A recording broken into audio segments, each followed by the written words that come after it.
زمین پر اپنے ہاتھوں کو لگانا ہے اس طرح۔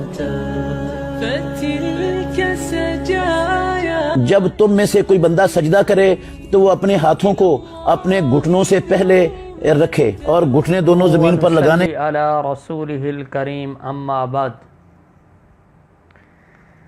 معزز ناظرین، یہ نام نہاد کا مفتی عبد الرحمن یہ مذہبی سکالر کہلواتا ہے، مدینہ یونیورسٹی کا فاضل ہے۔ اس نے ایک حدیث نماز پڑھنے کا طریقہ بیان کرتے ہوئے سجدے کے اندر جانے کا اس نے طریقہ بیان کیا ہے، اور اس کے اندر اس نے ایک حدیث بیان کی ہے کہ نبی اکرم صلی اللہ علیہ وسلم نے فرمایا کہ جب تم میں سے کوئی بندہ سجدے کے اندر جائے تو وَلْيَضَعْ يَدَيْهِ قَبْلَ رُكْبَتَيْهِ، تو اپنے ہاتھوں کو گھٹنوں سے پہلے رکھے۔ یہ سنن ابی داؤد شریف کے اندر حدیث نمبر 840 ہے، اور 841 کے اندر بھی اسی طرح کے ملتے جلتے الفاظ ہیں کہ نبی اکرم صلی اللہ علیہ وسلم نے اس طرح فرمایا ہے۔ یہ انہوں نے بیان کیا ہے۔ اب دیکھتے ہیں کہ اس حدیث کے اندر کیا بات ہے، کون سے راوی ہیں۔ یہ جامع ترمذی کے اندر بھی حدیث موجود ہے۔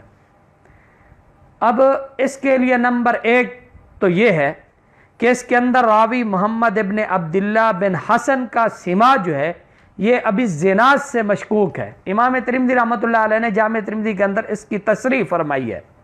نمبر 2، ایک دوسرا طریق بھی آتا ہے، دوسرے طریق سے بھی یہ حدیث آتی ہے، اس کے اندر عبداللہ بن سید المقبری رحمہ اللہ ہے، وہ بھی ضعیف ہے۔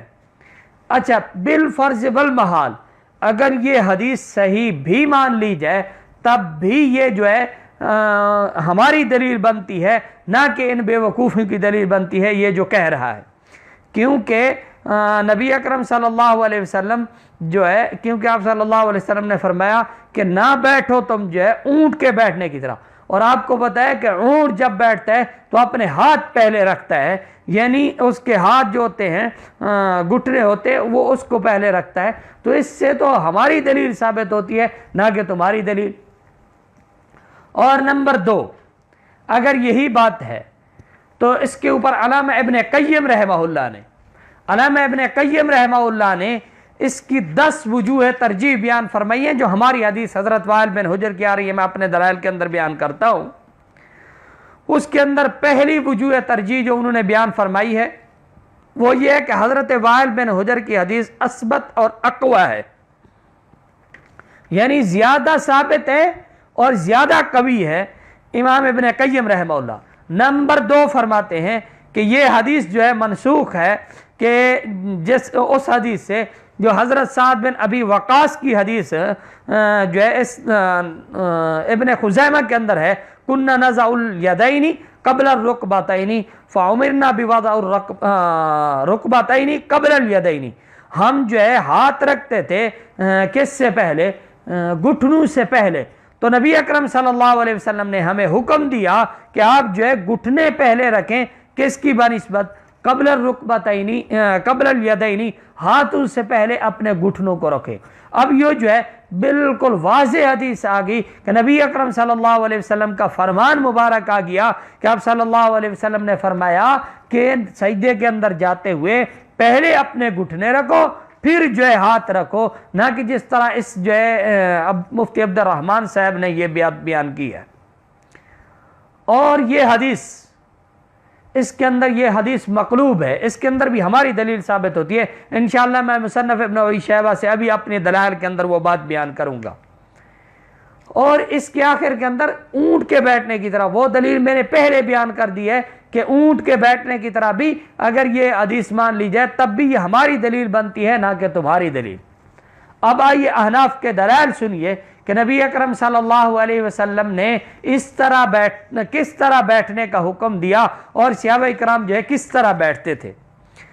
حضرت وائل بن حجر فرماتے ہیں قال رأیت النبی صلی اللہ علیہ وسلم اذا سجد، کہ میں نے دیکھا نبی اکرم صلی اللہ علیہ وسلم کو اذا سجد، جب آپ سجدہ کرتے تھے، وضع رکبتیہ قبل یدیہ، فرمایا کہ جب آپ صلی اللہ علیہ وسلم سجدے کے اندر جاتے تھے تو اپنے گھٹنے پہلے رکھتے تھے اپنے ہاتھوں سے پہلے۔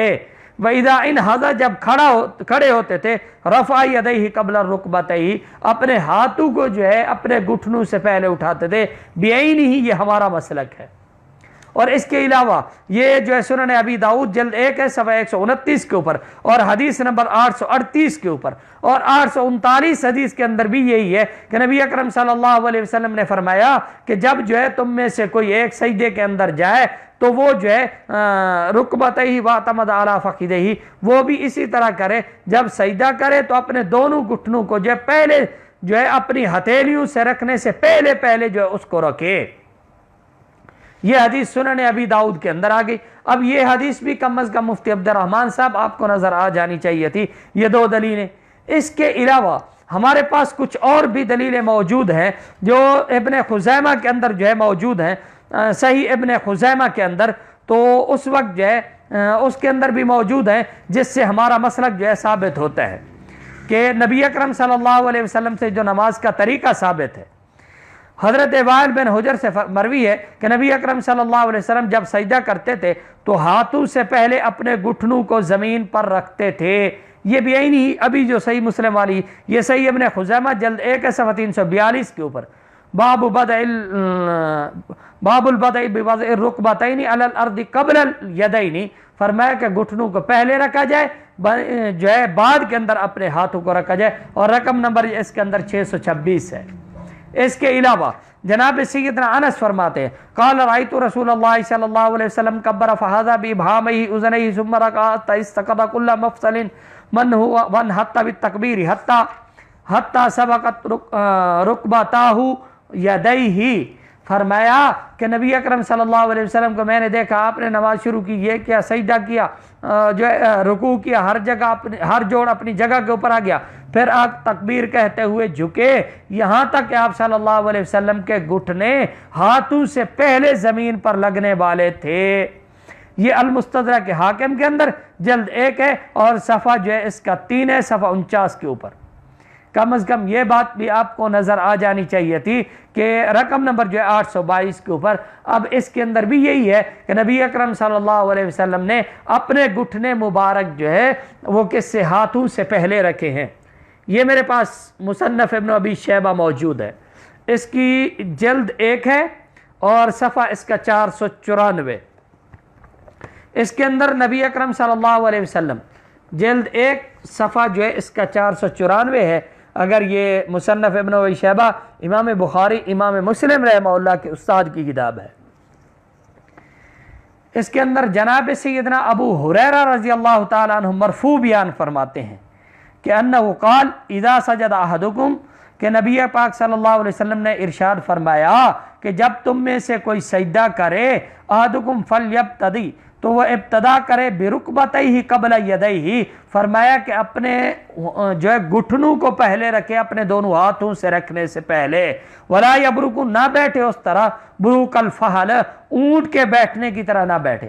اب یہ دیکھیں نبی اکرم صلی اللہ علیہ وسلم نے واضح الفاظ کے اندر کہہ دیا کیونکہ اونٹ کی طرح نہ بیٹھنا یہی ہے، جس طرح مفتی عبد الرحمن صاحب بیٹھ رہے ہیں یہ اونٹ کے بیٹھنے کی طرح ہے۔ ہم حدیث کی تشریح حدیث سے کرتے ہیں، نہ کہ حدیث کی تشریح جو ہے پیٹ سے کرتے ہیں، پھر بھی یہ غیر مقلدین جاہل جو ہمارے اوپر اعتراضات کرتے رہتے ہیں۔ اس کے علاوہ حدثنا وکی عن الاعمش عن ابراہیم ان عمر، کہ جناب سیدنا عمر بن خطاب تھے، کان یضع رکبتیہ قبل یدیہ، کہ جناب سیدنا عمر بن خطاب بھی جو ہے اپنے گھٹنوں کو زمین پر ہاتھوں سے پہلے رکھتے تھے۔ وہ حدیث نمبر جو ہے اس کے اندر 2700 جو ہے 18 کے اوپر بھی آگے، 2717 کے اوپر بھی آگے، 2718 کے اوپر اور 2717 وہ حضرت ابو ہریرہ والی حدیث ہے۔ اس کے علاوہ حضرت اسود بھی فرماتے ہیں ان عمر، کہ جناب سیدنا عمر بن خطاب کان یقع علی رکبتیہ، کہ وہ جو اپنے گھٹنوں کو پہلے زمین پر رکھا کرتے تھے۔ یہ 2729 حدیث نمبر ہے۔ حضرت ابن عمر سے ہے انہ کان یضع رکبتیہ اذا سجد قبل یدیہ، فرمایا کہ جب حضرت عبداللہ ابن عمر سجدہ کرتے تھے تو اپنے جو ہے گھٹنوں کو ہاتھوں سے پہلے جو ہے زمین کے اوپر رکھتے تھے۔ 2720 حدیث نمبر ہو گئی۔ اس کے علاوہ حضرت ابراہیم نخعی سے کسی بندے نے سوال کیا کہ جو اپنے ہاتھوں کو اپنے گھٹنوں سے پہلے رکھتا ہے، جس طرح مفتی عبد الرحمن صاحب کہہ رہے ہیں، تو آپ نے فرمایا اسے ناپسند فرمایا اور کہا ایسا کام کوئی پاگل ہی کر سکتا ہے، یہ پاگل صاحب مفتی عبد الرحمان صاحب کر رہے ہیں. اب تابی حضرت ابراہیم نخعی جیسا تابی کہہ رہا ہے کہ یہ بے وقوفوں کا کام ہے. ہی بے وقوفی کا مصداق جو ہے عبد الرحمان صاحب بن رہے ہیں. اور ادھر ایک جو ہے مرزا انجینئر ٹیچی آیا ہوا ہے. وہ مرزا انجینئر صاحب بھی نماز پڑھ کے دکھاتا ہے اور اس کے اندر وہ بھی اسی طرح کہتا ہے جس طرح یہ مفتی عبد الرحمان صاحب کہہ رہے ہیں کہ اس طرح نہ بیٹھو. حضور صلی اللہ علیہ وسلم نے فرمایا اونٹ کی طرح نہ بیٹھو. اونٹ کی طرح بیٹھنا کس طرح ہوگا؟ پہلے اپنے ہاتھ رکھے. اونٹ کی طرح نہ بیٹھنا اس طرح ہے کہ پہلے گھٹنے رکھے. اونٹ کی طرح بیٹھنا یہ ہے کہ پہلے اپنے ہاتھ رکھے. دعا ہے کہ اللہ رب العزت جو ہے ہمیں صحیح معنی کے اندر پیغمبر علیہ السلام کی باتیں سمجھنے کی توفیق نصیب فرمائے. اللہ ان نئے فتنوں سے ہماری حفاظت فرمائے. اللہ جو ہے کرونا سے حفاظت فرمائے. جو ہے روحانی کرونا ہو، یہ جو بنی ہوئی ہے مرزا انجینئر صاحب ہو گئے اور یہ جو ہے مفتی عبد الرحمان صاحب ہو گئے، یہ ان سے بھی اللہ حفاظت فرمائے. اور جو جسمانی کرونا آئی ہے، جو بلا بھی ہے، اللہ اس سے بھی ہماری حفاظت